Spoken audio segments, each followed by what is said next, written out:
Hello YouTubers, welcome to another episode. Maybe it's going to be a bit difficult to get onto the water today here at the British Rowing Olympic Training Centre, but that's okay because it's erg test today. We've got a 1K, 250 and 7-stroke max watts test to do. Later on in the video, we're going to see maybe the fastest splits you might have ever seen. Approaching the sub 1 minute mark. I've not really done those distances in a few months, at least last summer before the World Championships. But today is also going to be interesting because we have a few different athletes. We've got DJ Dan Jones. Easy work. And obviously as well, to show us how it's done for the shorter distances, we've got Big Phil.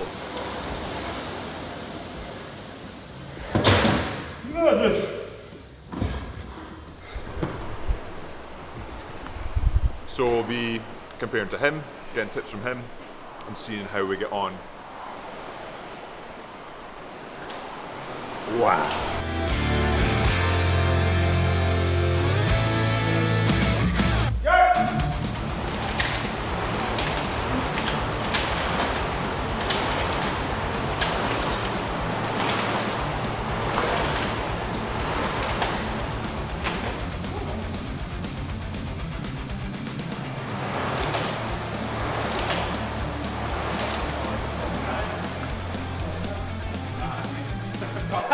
It's 7 strokes. I've got a lot of energy to burn off now. I'm used to 2 on the day, Yeah, I'm feeling pretty good. I'm surprised. I've never seen those numbers before on the screen. How about you, Phil? Restricted rate. Good restricted rate, yeah, and that's the problem. And what was the wattage? 1370 something. And 1370, that's 103-ish. Massive. Now, about 20 minutes until we get on to 250s. So we've got Graham Thomas, Olympian, DJ Dan Jones of course, Big Phil, world record holder on the erg, and multiple women here as well who are really experienced.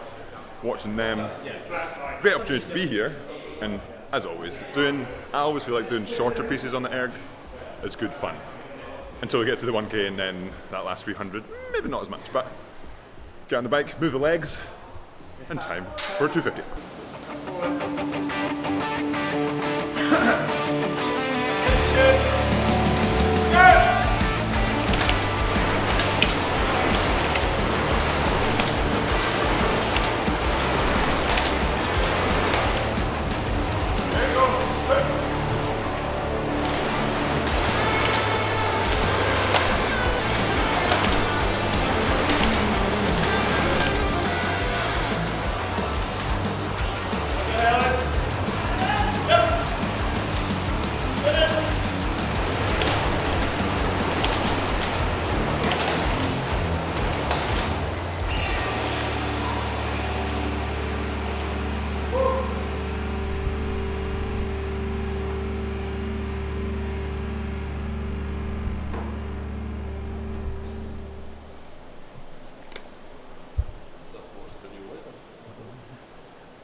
That was okay. That wasn't too bad. It rounded up. So if anybody ever does an erg test, you sit there at the end, and then you get a score. It could be like 659.9, and then when you click memory, it goes up to 7 minutes, and that happened to me. Especially with the shorter distance as well. If you miss that little half stroke at the end, it can round down. But that's the 250s. It's not long enough to really hurt, but it's long enough to like, oh, I'm slowing down. So, so we've got maybe 20-ish minutes till the 1K, where there's plenty of time to be blowing up. So making sure legs are moving now and get onto the 1K.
How was it? Tell me about it. Yeah, it was good. I looked over to my right, about halfway through, and everyone else had already finished. I was like, oh, for God's sake. So I had to speed up. It's a bit more difficult, as some of you may or may not know. DJ Dan Jones, we trained together. You were lightweight. Yeah, I was. Yeah. Big Phil. I don't think he's ever been lightweight. I think when he was 4 years old, he already was too heavy. And on the erg, weight does help. I think overall, pleased with your score? Yeah. 57, so that's good. Yeah, that's right. That's right. Yeah. It's pretty good. Yeah, I wanted 56, but I'd be happy with 58 and below. Yeah. So, yeah, it's fine. And there you go. Yeah, there we go. And I was happy with mine as well, 49. And Phil is, Big Phil's used to doing really fast splits, and as we saw. So our fitnesses are very different. I've just done a 1K. I can pretty much talk. Obviously, I'm going to warm down more. But Big Phil, he's done a slower 1K than he did a few weeks ago. So not flat out, but. Okay, 2 minutes. Good. And it looks like slightly more pain.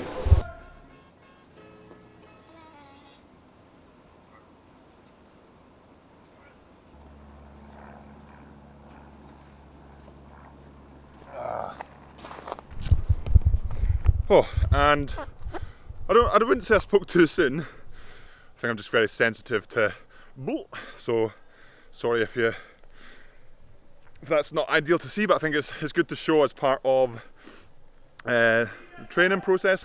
But now, more of a warm down.